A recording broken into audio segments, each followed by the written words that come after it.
युवकांसाठी लायब्ररी, रोजगार संधी, महिला सक्षमीकरण, CBSE कॉर्पोरेशन शाळा, बाजारपेठ यांना प्राधान्य राहील.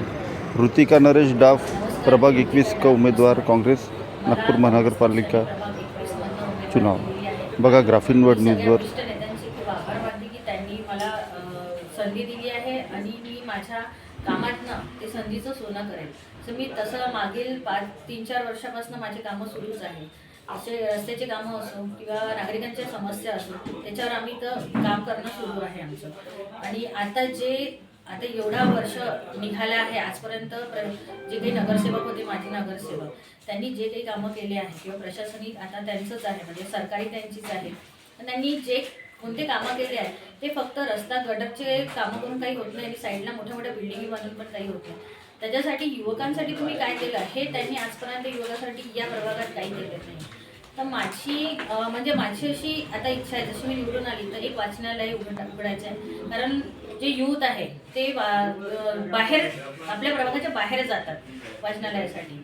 आणि इथे क्रीडा ग्राउंड नाही आहे, जलतरण नाही आहे, खूप साऱ्या महिलांसाठी पण काही सोय नाही आहे. इथे जेवढ्या शासनाच्या ज्या योजना येतात महिलांपर्यंत पोहोचतच नाही.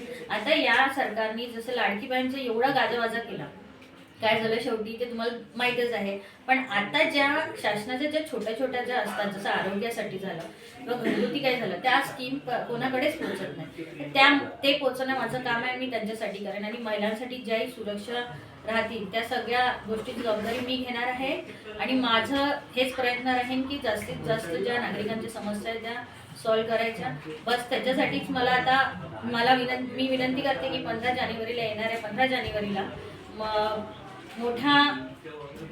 येणाऱ्या 15 जानेवारीला पंजाला वोट देऊन जास्तीत जास्त संख्येने मला निवडून आणा. धन्यवाद. ताई, एक प्रश्न असा होता की भारतीय जनता पार्टीच्या वरिष्ठ नेत्यांचं म्हणणं आहे की नागपूर महानगरपालिकेमध्ये 120 पेक्षा जास्त जागा ह्या भाजपच्या राहणार आहे. काय सांगाल? त्यांचं तसंही तुम्हाला माहीतच आहे, हरवेळेस त्यांचे ते बोलणं असतात. पण यावेळेस असं आहे की जास्तीत जास्त जागा युथच्या येणार आहे आणि काँग्रेस पक्षाचाच येणार आहे. कारण लोक चिडून गेले आहे, त्यांना पण आता परिवर्तन पाहिजे आहे, नवीन चेहरे पाहिजे आहे. आणि त्यांच्या पण ज्या आता जे राहते ना जनरेशन, त्या जनरेशनचे पण वेगवेगळे काहीतरी आयडिया असतात की त्या पूर्ण आता त्या कामातून सांगतील तुम्हाला कसं करायचं, काय करायचं. त्यासाठी आता एवढे युथ आहे आमचं, ते सगळे सोबत आहे आणि आम्ही निश्चितच निवडून येऊ. ताई, आपण नागपूर महानगरपालिकेवरती नगरसेविका म्हणून निवडून आल्या, तर पहिलं काम काय राहणार आहे आपलं? सगळ्यात पहिले तर मी तुम्हाला सांगितलंच आहे की मला वाचनालय इथे ओपन करायचं आहे. आणि दुसरी गोष्ट अशी आहे की ज्या शाळा आहे, सरकारी ज्या कॉर्पोरेशनच्या शाळा आहे, त्यांना पण मला आता CBSEचं नवीकरण करून हे करायचं. आणि दुसरी गोष्ट अशी आहे की आमच्या प्रभागामध्ये एक दही बाजार म्हणून खूप जुनं बाजारपेठ होतं, ते त्यांनी बंद करून दिलं.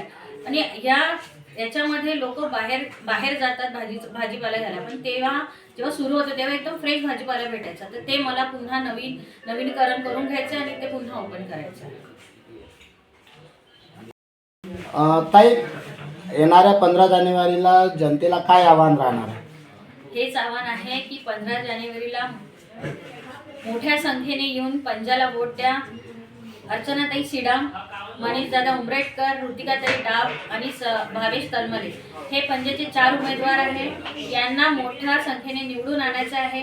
आणि माझा वर्ग आहे क.